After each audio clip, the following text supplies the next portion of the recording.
Okay, part 2. Afterwards, Candyman kidnaps a child, a resident of Cabrini Green, Anthony. He uses Anthony to lure Helen to her doom.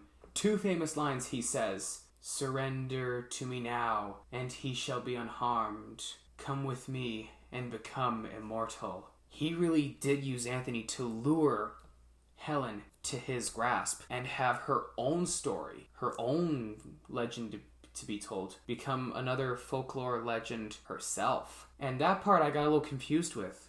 I really did. At the end, Helen sacrifices herself to save Anthony, and she rescues him without a scratch. Anthony has no scratch, but she was burnt. Worse than Richard Pryor and worse than Michael Jackson, I have to be honest.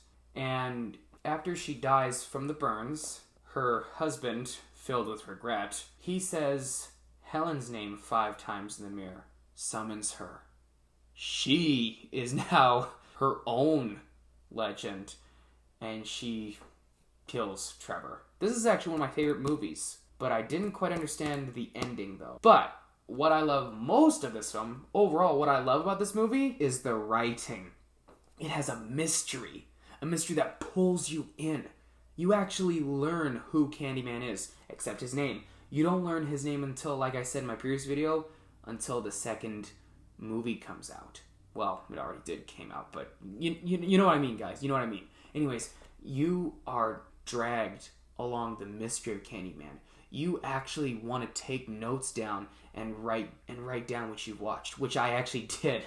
I actually did take notes down and write down what I watched, because it actually kind of motivate. That's the key word, motivated me to write down notes and do my own research on the character of Daniel Robitaille. And wow, it's the writing that really got me hooked. It's not just a slasher film where you see a hook just blood spraying everywhere. No, there's actually a story. And also, it takes place in a real life neighborhood in Chicago, Cabrini Green. Yes, when I first saw the previous Candyman film, which was released just this year, I thought Cabrini Green was just made up for the movie. No. Research is key. That pays off when you want to review your movies. And I really love Candyman. I love it. It is actually one of my favorite movies, and I want to own this. I do. I don't want to return it. Why do so many people have to have multiple horror films on request every Halloween, every October? That's renting out from the library for you. So, check out Candyman. It's almost Halloween, so what are you waiting for? I love it. I want to own it.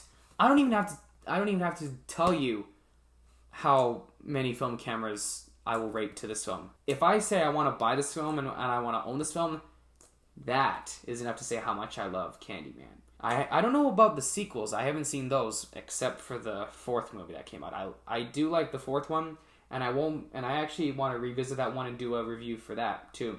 Until then, I love Candyman, and I think all horror fans will love Candyman.